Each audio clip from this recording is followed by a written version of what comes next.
and welcome to Beyond the Knife, a medical history podcast brought to you by Surgeons' Hall, Museums, Library and Archives. We are part of the Royal College of Surgeons of Edinburgh. I am Chanté, Director of Heritage and Estates at the college. Each episode, I'm joined by a guest who shares a story from the history of medicine and surgery.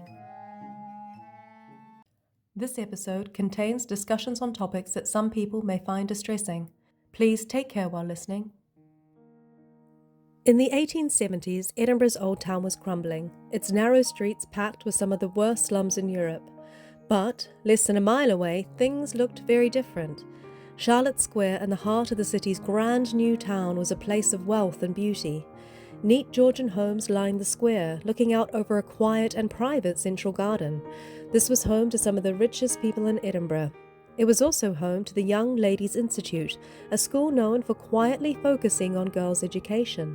But one new student, the 14-year-old Elsie Inglis, didn't agree with the school's quiet ways. She believed girls shouldn't be shut indoors all day.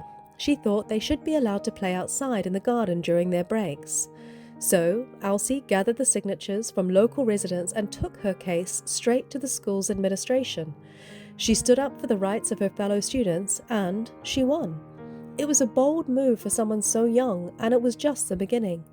Elsie would go on to fight for women's rights and bring medical care to those who needed it most. From the slums of Edinburgh to the front lines of World War I, her courage and conviction would leave a legacy far beyond that first step, marking her as a true pioneer in both medicine and social justice. Today, we're delighted to be joined by Iain Macintyre. Iain is a former surgeon who served as the Vice President of the Royal College of Surgeons in Edinburgh, where we're recording this episode. He was also surgeon to the Queen in Scotland until 2004, and is a medical historian who served as the President of the British Society for the History of Medicine. Iain joins us to talk about the life and work of Doctor and Surgeon Elsie Inglis. Iain, welcome to the podcast. It's a real treat to have you here today talking about Elsie Inglis. But we're going to start with our warm-up question that I put to all of our guests. Iain, if you could be present in any moment in the history of medicine, what would it be and why? Well, I think it'd be that moment in December 1846 when Robert Liston performed the first public operation under ether anaesthesia in this country at University College Hospital in London.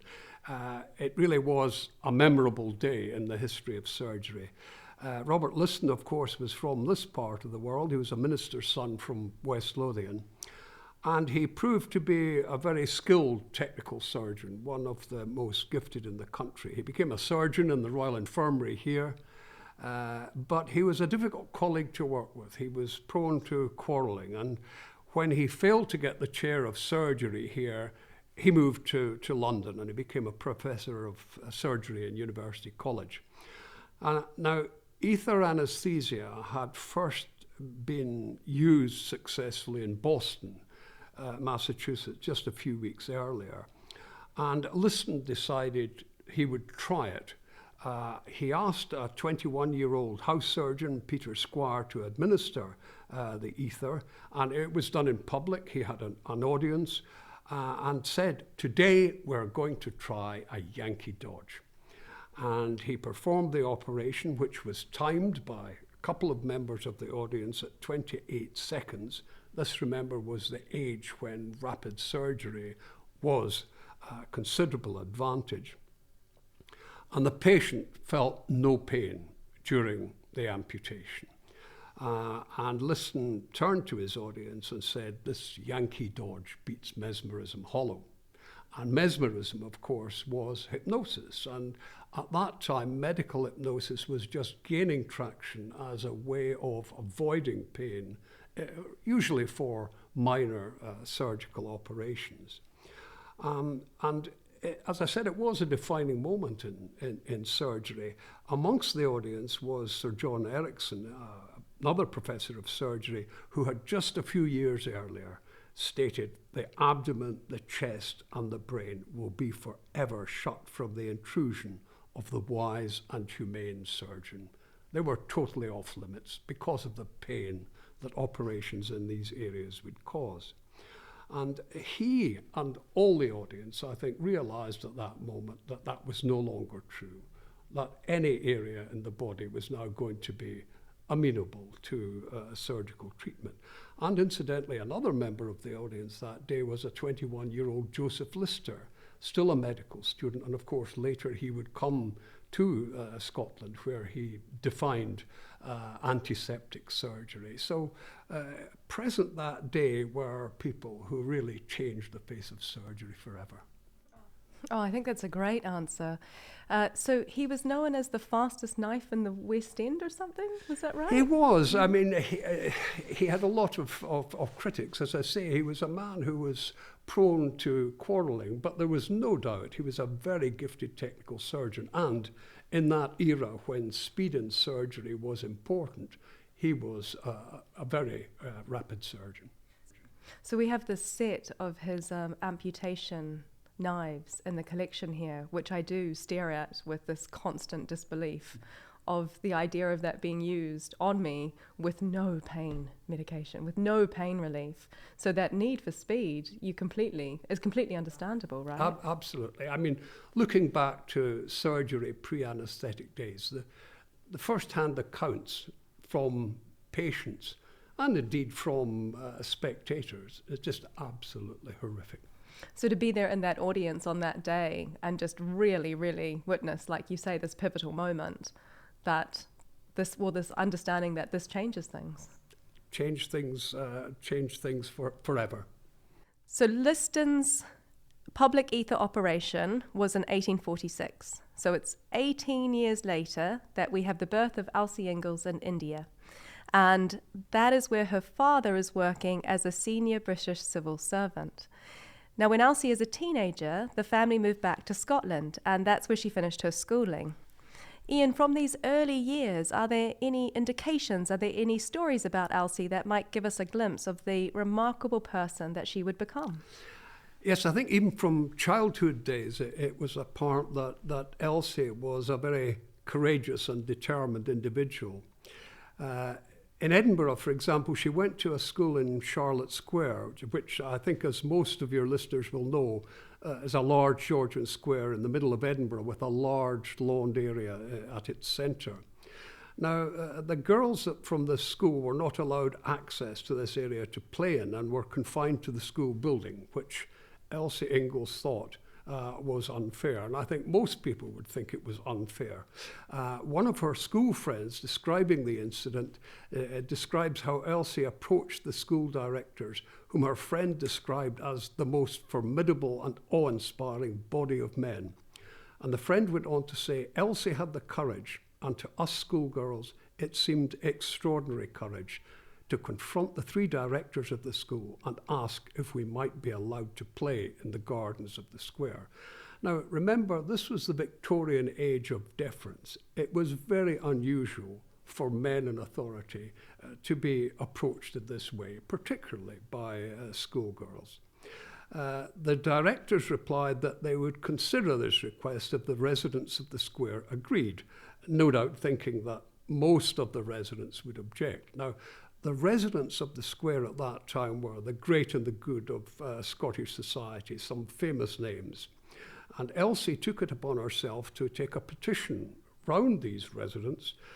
She got the signatures of some of the great and the good, and when this was presented to the directors, they agreed to the proposal. The girls were allowed to play in Charlotte Square Gardens, and I think that little episode gives us an insight into what was to come, that Elsie was indeed a very feisty, determined and courageous individual. So we know that Elsie went on to train in medicine and to become a doctor. So at this time it's really difficult for women to access medical education, to become doctors, but she was determined to pursue a career in medicine. Tell us about that medical education. Well, Elsie went to finish her education to Paris, and when she came back to Edinburgh in 1885, her mother tragically died, and Elsie, as was very common in Victorian times, essentially became housekeeper to her widowed father. Now, she was very close to her father throughout his life. He was always hugely supportive to her. But she hated this role that had been thrust upon her. And she was, as you say, determined to pursue a career in medicine. And it was, as you say, very difficult for women in the UK to become doctors at that time. And very few had done so. For example, by 1881, there were only 25 women doctors in the entire UK. So when Elsie in 1885 wanted to become a doctor, the only options were to either enroll in the London School of Medicine for Women, which was a relatively small institution, or to go to a medical school in Europe or America, which of course was a great upheaval and very expensive.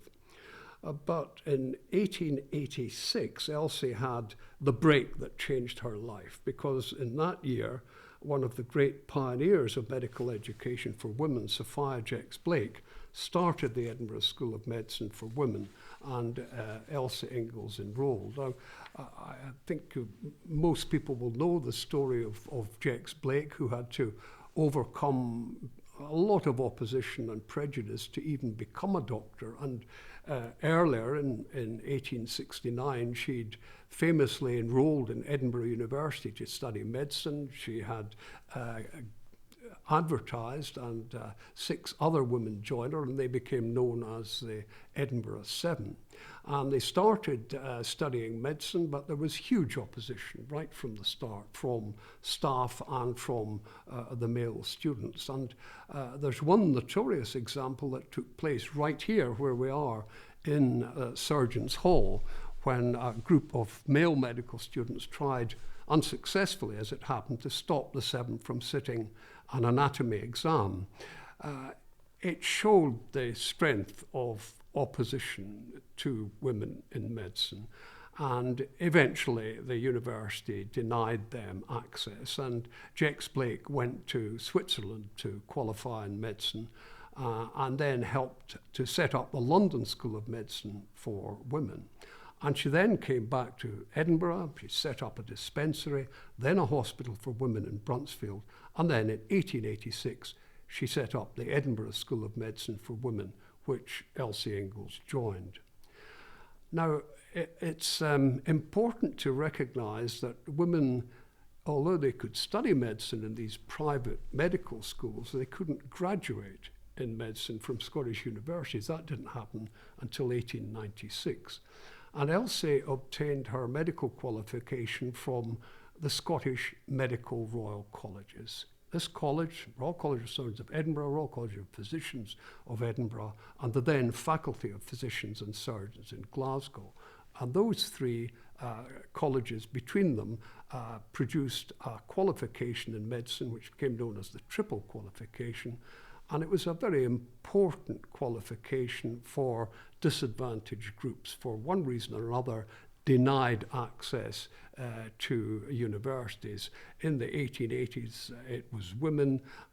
In the 1930s, for example, it was refugees from the Nazis. And that triple qualification exam continued as an alternative route to a university medical degree right up until the year 2000. So Elsie qualified with this qualification in 1892 and practiced as a doctor for a full 7 years before she finally got her medical degree from the University of Edinburgh in 1899. So Iain, the relationship between Sophia Jex-Blake and Elsie Inglis, I've always been really fascinated by, because it was a difficult relationship. It was a complex relationship, and that was partly because they differed in their approaches of how to support women accessing medical education, becoming doctors. Can you tell us a little bit more about that?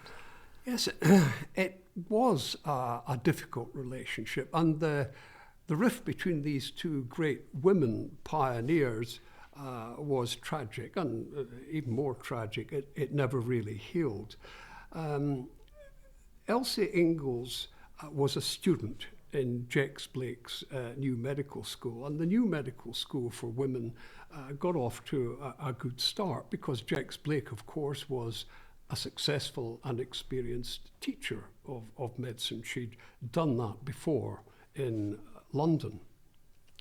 But the students regarded her as a strict disciplinarian, And because the Royal Infirmary was closed to women medical students, Jex Blake arranged for them to have their bedside teaching at Leith Hospital. And in those days, Leith, of course, was a busy seaport, and Jex Blake had the rule that the girls must leave the hospital by 5 o'clock in the evening.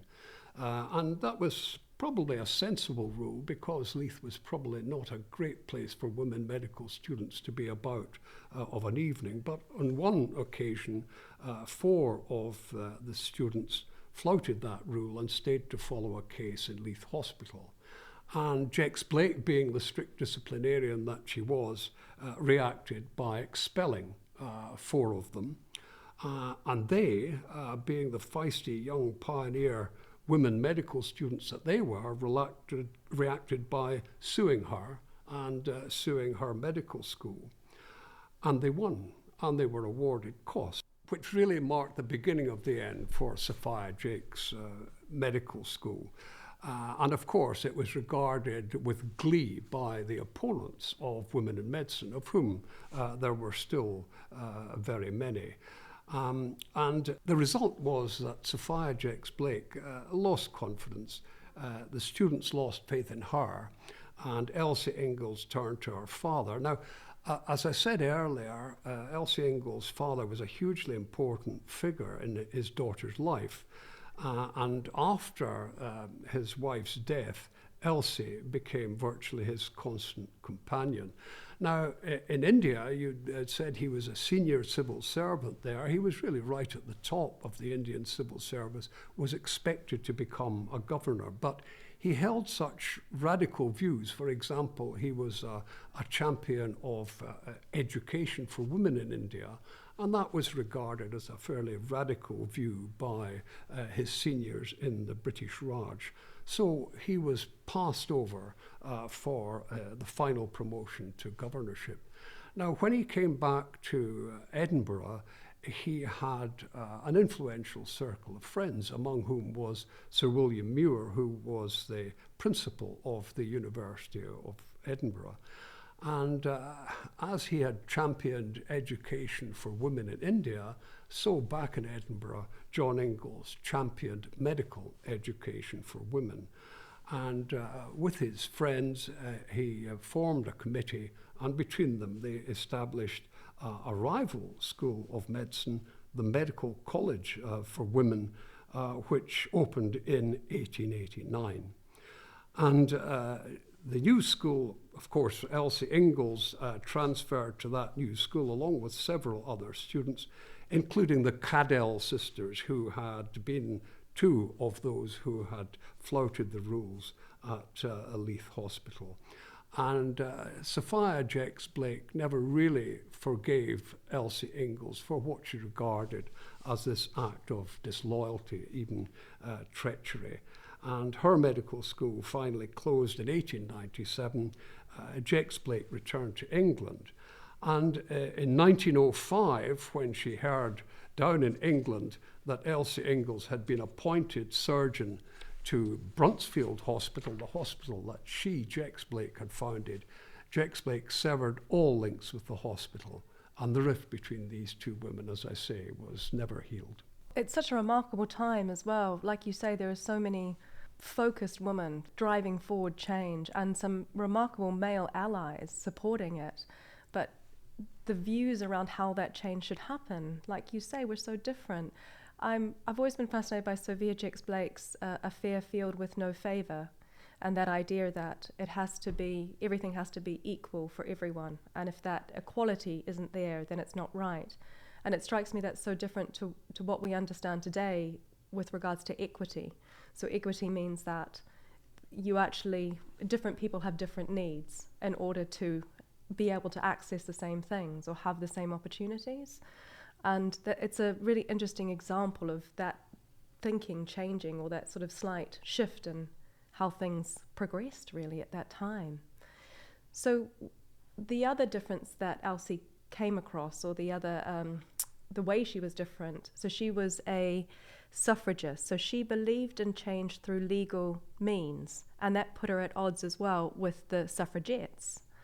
Tell us about that. Yeah, Elsie Inglis was an important figure in the suffrage movement, not just in Scotland, but in the UK also.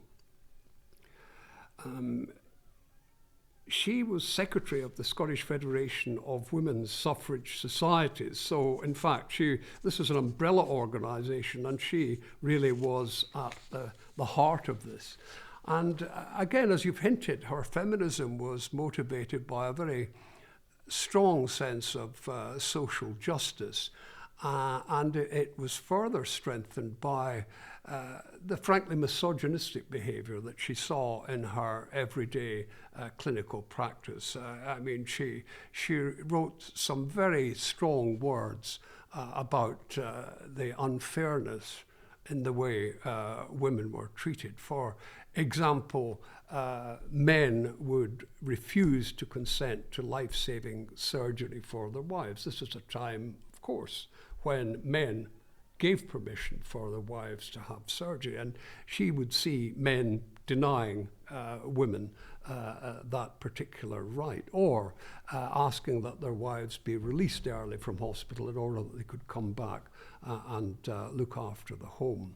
But yes, as you say, she was a suffragist. She believed in achieving the vote by legal means, and she deplored in writing what she regarded as the excesses, as she called it, of the suffragettes, the direct action wing. And she worked hard for the suffrage movement throughout the UK. She addressed meetings. She proved to be a very effective public speaker.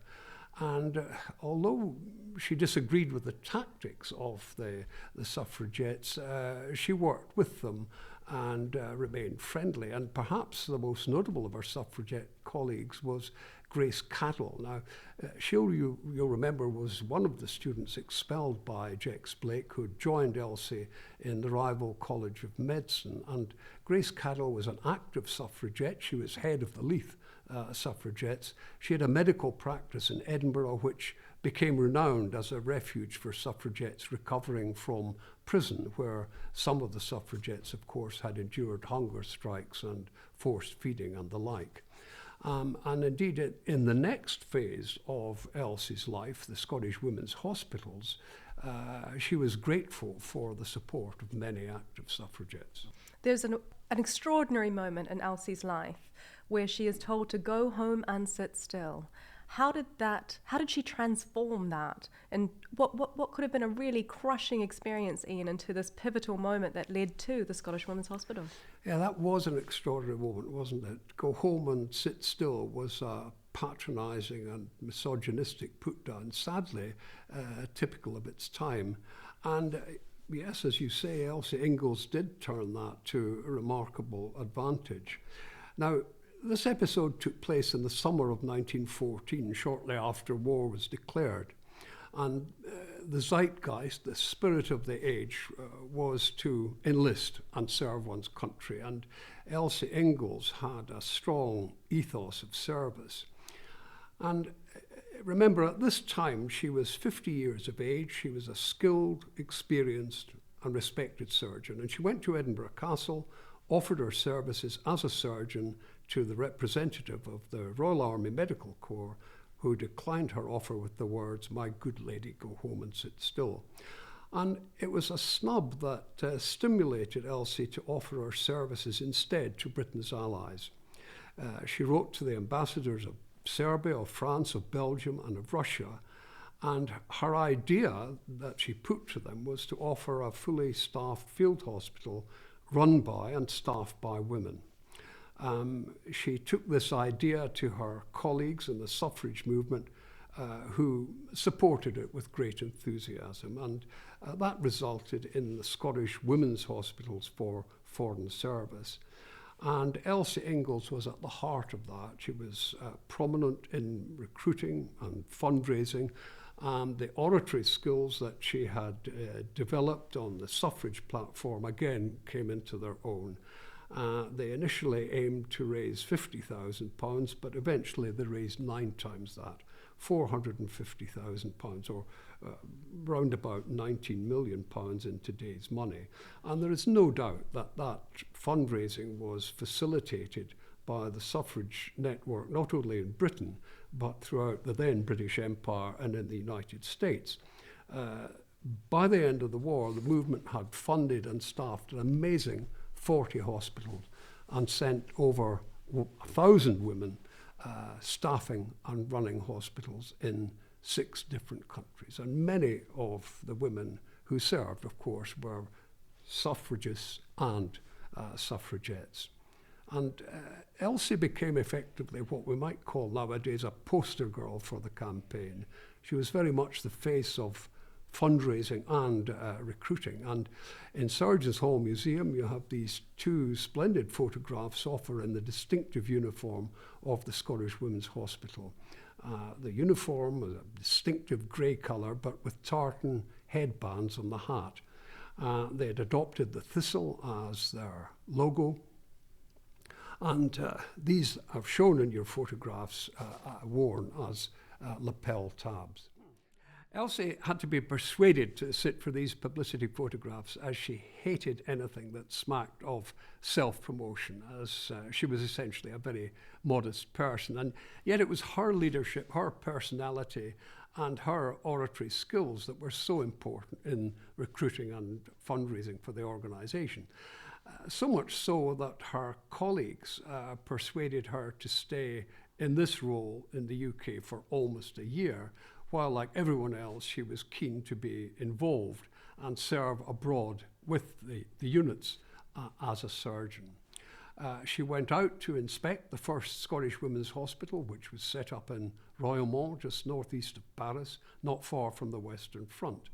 And Royaumont Hospital continued to treat French soldiers throughout the war, under the leadership of another great woman surgeon, Frances Ivins, whose medals you've recently had presented to the museum by her great-nephew Hugh Pym, the BBC health editor.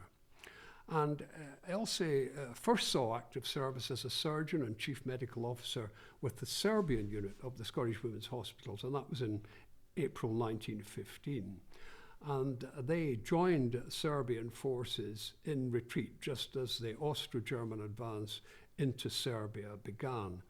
And the Serbian forces were forced to accept defeat. And although the women of the Scottish Women's Hospitals had the option to return home, they chose to remain, chose to be captured with the Serbian army, and they continued to treat the wounded of both sides. And the Scottish women, as a result of this, became well known and admired throughout Serbia. And for Serbia, this was a very rare good news story in a country facing the worst defeat in its history. And the Scottish women of the Serbian unit were eventually repatriated via Switzerland. So, Iain, what was it like to be there? What was it like to be part of the Scottish Women's Hospital? What would the conditions have been like?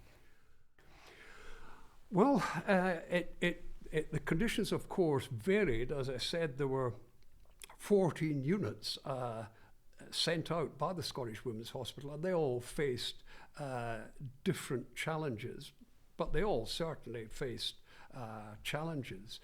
The challenges of actually moving a fully staffed field hospital with all its vehicles was a huge logistical challenge, and they dealt with that incredibly well. There were also challenges when they faced outbreaks of typhoid in Serbia. There were challenges with the physical conditions that they had to deal with, setting up tented field hospitals in what were essentially marshlands. So Iain, even in Elsie's final moments, she showed immense leadership. Can you tell us a little bit about her return to the UK and her passing?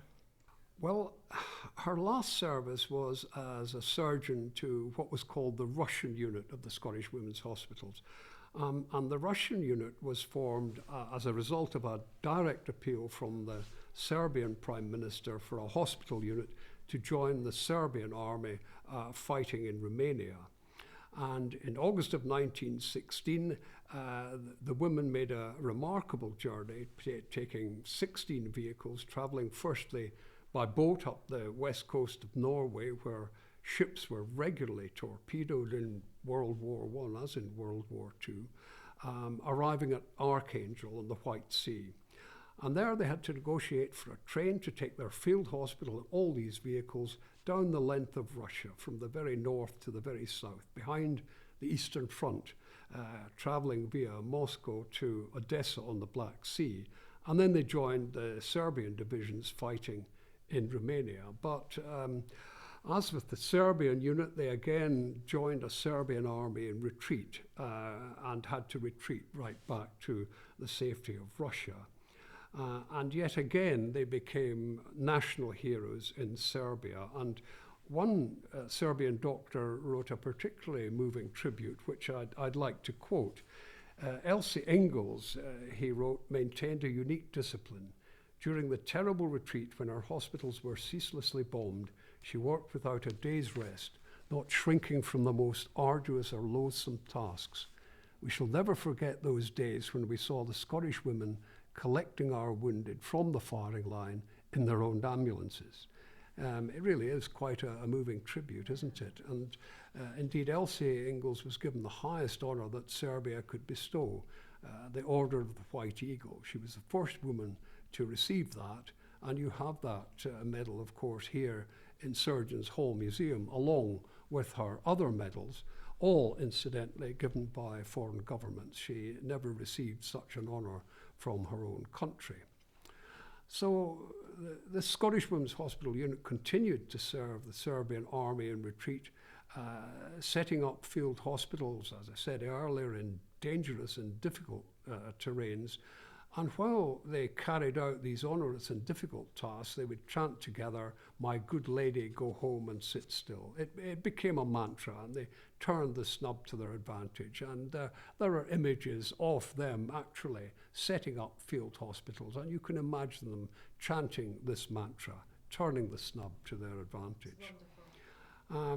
So the Serb army retreated further into the safety of Russia, but of course in 1917 Russia had become unsafe itself after the Russian Revolution, and they returned home again via Archangel in November 1917. And by this time Elsie Inglis was dying, probably from a stomach cancer that she had been aware of for months.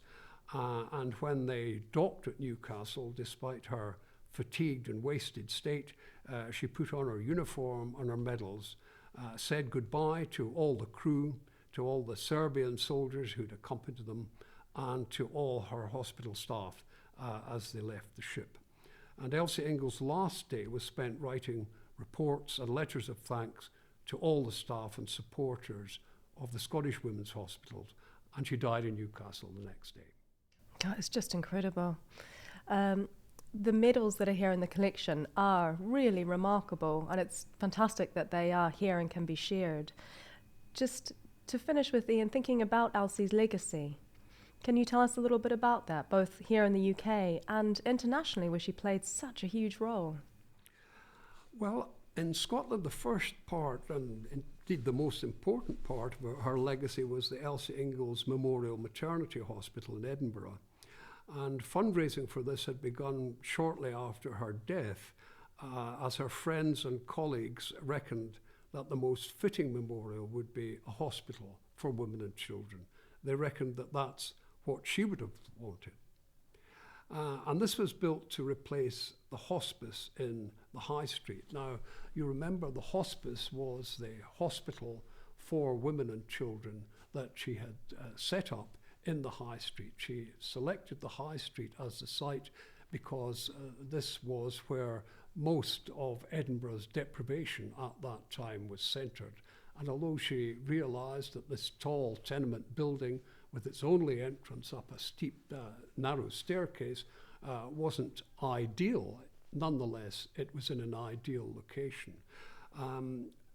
That after her death in 1923, there was a fire in the hospice which accelerated the movement to have a new hospital built in her memory. And the Elsie Inglis Memorial Maternity Hospital, known throughout Edinburgh as Elsie's, was built in Abbey Hill.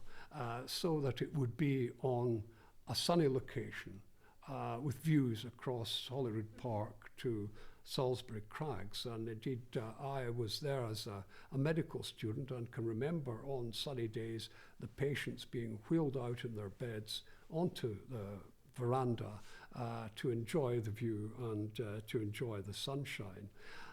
But sadly, it was that location that really brought about the demise of Elsie Inglis Hospital, because it was so isolated and in an age where modern obstetric care and neonatal care needs intensive care facilities. A small isolated hospital within a city really wasn't seen as fitting the pattern. The hospital was staffed virtually throughout its existence by women, and in its later decades, it closed in the 1980s, but in its later couple of decades it became very popular because it would introduce non-medicalized methods of birthing, like the birthing chair and the birthing pool. Elsie Inglis is also commemorated around Edinburgh with plaques. There's a large plaque in St Giles Cathedral, and if you walk down the high street opposite St Giles on the tenement where the hospice was, there are a couple of plaques there, and plaques at the University of Edinburgh. And in 2009 she was commemorated with her image on the £50 note issued by the Clydesdale Bank. And more recently, a panel devoted to Elsie Inglis and the Scottish Women's Hospitals has been sewn on the great tapestry of Scotland, which is now on permanent display, as you know, in Galashiels. But as you say, she's also commemorated in Serbia. Shortly after her death, the Serbian government commissioned a bust of Elsie Inglis by their leading sculptor, and that's now in the National Portrait Gallery in Queen Street here in Edinburgh. And in Serbia, a hospital was named for her too, but this is also now closed. But in Mladovac, which is a suburb of Belgrade where Elsie served, a large memorial fountain has been built in her memory, and every year a ceremony is held at the fountain where wreaths are laid in her memory. And in 2015, the Serbian government issued a set of stamps commemorating 6 women who served with the Scottish Women's Hospitals in Serbia, including, of course, Elsie. And at last, also in 2015, the British government recognised Elsie. So the British ambassador's residence in Belgrade was named Elsie Inglis House, and now holds commemorative events. That's fantastic. Iain, thank you so much for joining us today. It's been a real pleasure to have you. Thank you very much. I've enjoyed it. Thank you for listening to Beyond the Knife, a medical history podcast brought to you by Surgeons Hall Museums, Library and Archives. To find out more about us, you can visit www.museum.rcsed.ac.uk. You can also follow us on our social media channels. Join us wherever you get your podcasts.